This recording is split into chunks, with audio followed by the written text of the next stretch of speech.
श्री राम भक्त हनुमान जी को जागृत देव माना जाता है। भगवान राम के भक्त हनुमान जी के बारे में कहा जाता है कि वे चिरंजीवी हैं। वे पृथ्वी पर सतयुग में भी थे, रामायण काल में भी थे और महाभारत काल में भी, और ये भी कहा जाता है कि वे कलयुग में भी विराजमान हैं। हनुमान के अभी भी धरती पर जीवित होने के संकेत भी मिलते हैं।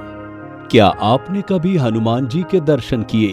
अगर नहीं तो हम आपको उपाय बताते हैं जिससे आप हनुमान जी का दर्शन पा सकते हैं। गोस्वामी तुलसीदास को हनुमान ने कई बार दर्शन दिए। उनकी ही प्रेरणा से तुलसीदास जी ने चित्रकूट में बैठकर श्री रामचरितमानस की रचना की। शास्त्रों में कुछ ऐसे उपाय बताए गए हैं जिन्हें करने से हनुमान जी सपनों में दर्शन देते हैं या फिर किसी अन्य रूप में आपको अपनी मौजूदगी का एहसास करवा सकते हैं। इसके साथ ही ये भी माना जाता है कि हनुमान जी सपने में आकर भविष्य के संबंध में विशेष संकेत भी देते हैं। लेकिन हनुमान जी के दर्शन का कार्य थोड़ा कठिन है। फिर भी जानकारों की माने तो यदि आप में सच्ची मेहनत और लगन है तो इस अनुष्ठान को आसानी से कर सकते हैं। अब हम आपको बताते हैं कि आपको क्या उपाय करना है जिससे आप हनुमान जी के दर्शन पा सकते हैं।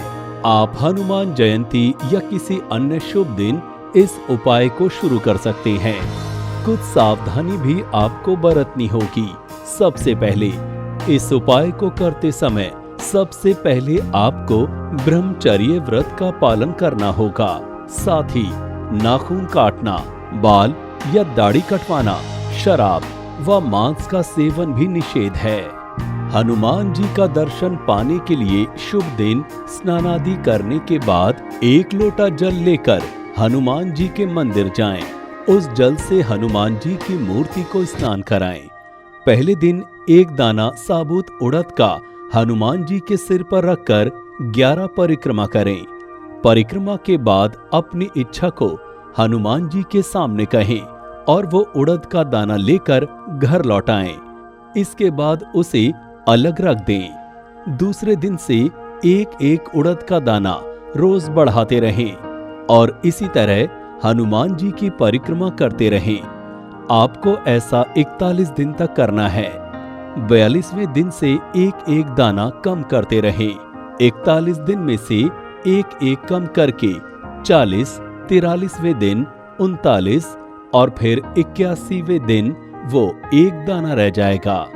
शास्त्रों की माने तो 81 दिन पूरे होने पर हनुमान जी आपको सपने में दर्शन देते हैं व साधक की मनोकामना पूरी होने का आशीर्वाद भी देते हैं। ध्यान रहे कि इस अनुष्ठान के दौरान जितने भी उड़द के दाने आपने हनुमान जी को चढ़ाए हों, उन्हें नदी के जल में प्रवाहित कर दें।